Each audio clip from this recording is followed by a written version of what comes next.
Matt Rhule's tossed down an idea for a 40-team college football playoff. And while on the surface that might sound outlandish and ridiculous, it might not be so crazy. Now, do I think it's ever going to happen? No, of course not. But it is an interesting thought exercise because his thought process is essentially the Big Ten plays 9 conference games. A lot of other conferences play 8. They should be guaranteed more slots in the college football playoff. I'm not certain that that's like the easiest logic to follow, but I will say that he might be right. There might be some credence to the idea that his argument was a couple of years, if Nebraska's 5-7, if they had only played 8 conference games and scheduled an FCS opponent, they'd be 6-6. Or if they picked a group of 5 opponent, you were 6-6, now you're 7-5. You're just adding more wins. And so he says, I want to play more meaningful games later in the season.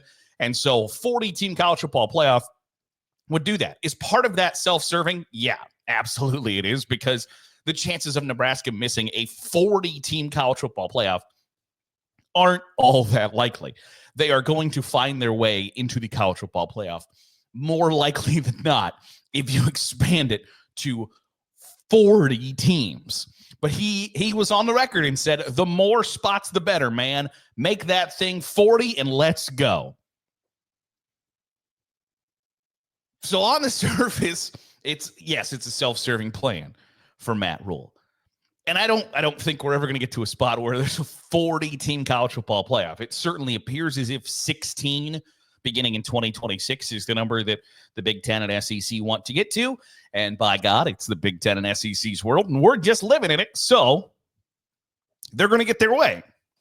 Now, I don't think it's going to ever grow to 40 because I think the more you add to the college football playoff, the more diminished it gets to qualify, and people want to be able to say, oh, well, we made the college football playoff. Yeah, you and a third of college football teams in FBS.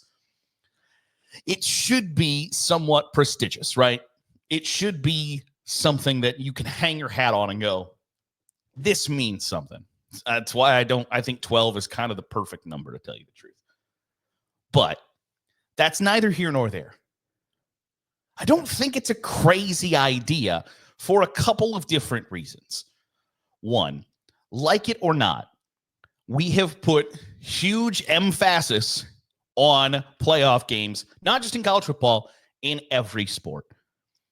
TV pays more for playoff games because more people watch playoff games because those are the games that matter the most, obviously, logically. So there's going to be a natural push to expand the playoffs, and then by a byproduct of that, put more emphasis on the final weeks of the regular season. Because if you can bill something as this has playoff implications, then more people will watch. You get more money for your advertising, all of that poppycock malarkey. You don't see that fan kind of apathy trickle in if your team is 6-4 coming into the final weeks of the season. A 6-4 season is not great by any stretch of imagination. But you can turn that into 8-4 and turn that into a potentially a college football playoff berth. Now people are still engaged. Still engaged people watch and spend money. Capitalism, baby. It's a great thing. The alternative, I guess not on the flip side of that, Division II has a 32-team playoff. Division III has a 40-team playoff. And nobody, and this goes back to before there was a playoff, the argument for why we couldn't have a playoff was because, well, I mean, that would be taking the student athletes outside of the classroom for too long. And we just cannot have that because, damn it, these student athletes, Neil, still, it was poppycock then, and it's poppycock now. If you can have Division III teams playing a 6-game postseason to determine a champion with only a bye week, they get to play 10 games in 11 weeks and then start the tournament. If Division III teams could do it, Division I teams could do it, FBS teams could do it. But there's already a 40-team playoff that's out there. And nobody looks at the D3 playoff and goes, this is ridiculous. There are too many teams in here. The argument against playoff expansion is there's already not enough teams. Like, there are not 12 teams. Not everybody who made the college football playoff in 2024 was realistically a contender to win the national championship, right? Boise State, SMU, Clemson were not going to rattle off enough wins to win a title. And I think that's a fair argument at some point. But you know what? There's not 68 teams in the NCAA tournament in March Madness that can realistically win the title. The NCAA softball tournament's going on right now. You know how many teams could win the the Women's College World Series? About 6. You know how many teams make the Women's College World Series, make the NCAA tournament ahead of the Women's College World Series? More than 6. So the idea that you are going to want to limit the college football playoff to how many teams can actually legitimately win the title is flawed logic. You don't call for that in any other sport. March Madness is one of the greatest sporting events, and everybody loves. Everybody loves March Madness. And the reason you love it is because you have no idea what state, let alone city or conference, some of these teams are in, and they go up against the blue bloods. They go up against the big dogs on the block and sometimes win. And that's the fun of watching it. The fun of this sporting event is rooting for the underdog and watching them be successful. At that same time, if you were in a bar and somebody said to you, yeah, Fairleigh Dickinson beating Purdue's cool, but they don't have a real chance to win the title.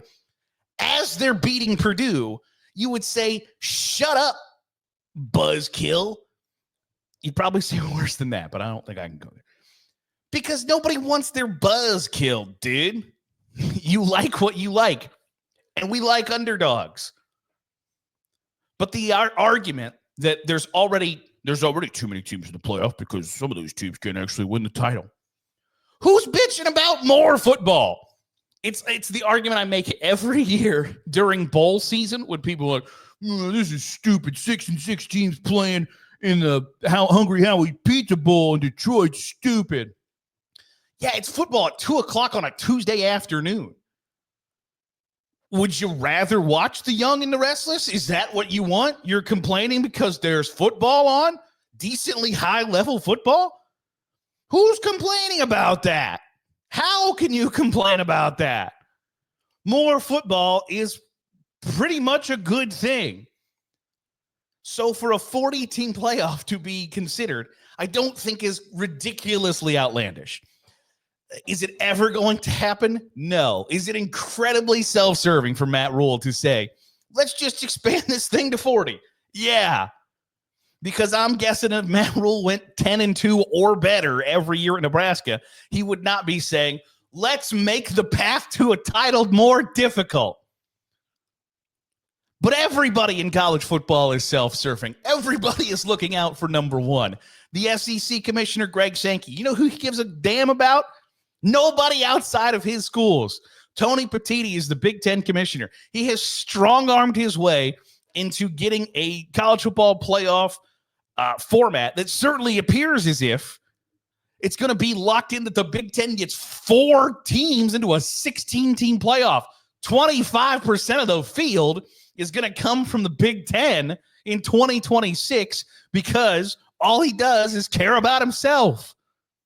Everybody is out for themselves in college football. So I don't think it's crazy for Matt Rhule to go, you know what, I got to start looking out for number one. You know what would be great is a 40-team playoff. I don't think that's ridiculous for him to suggest. I think it would be ridiculous if somebody started going, oh, hell, you know what, I never thought about it, but 40 does sound like a pretty good number. Hey, Wake Forest and Virginia Tech, can you guys get on board with 40 teams in the NCAA tournament? Like, hell yeah, we could. And I think 40 would be great if you were like, all 10 conferences, we're going to get automatic 2 berths.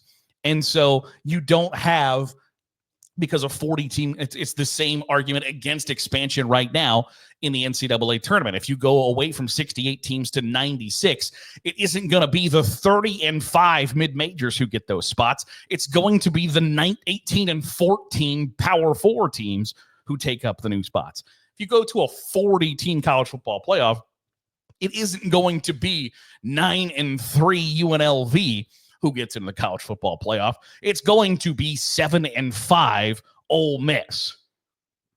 And I think that sucks. I don't want that. And I don't think really maybe you should want that. So while college football playoff is inevitably going to grow to 16,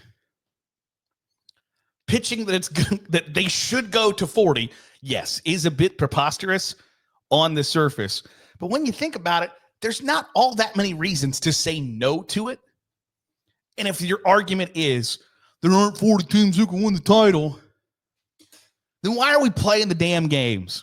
Because there have been years where you knew that it was going to be Alabama versus Georgia in the national championship game, or it was going to be Clemson versus Alabama in the national championship game.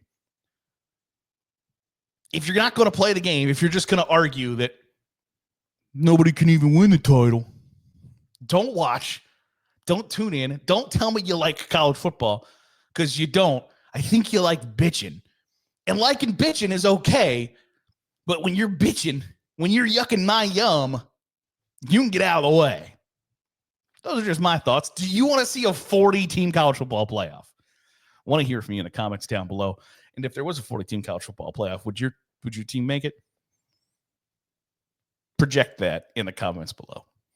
That'll do it for today's episode of the Daily Huddle. Appreciate you making us a part of your day, however it is, wherever it is you're doing so. If you're watching on YouTube, hit the subscribe button. Make sure you're getting all the great college football content we're pumping out here at Saturday Glory. If you're listening on the podcast feed, drop a 5-star review. Goes a long way in helping out the channel. I'll see you tomorrow for another episode of the Daily Huddle.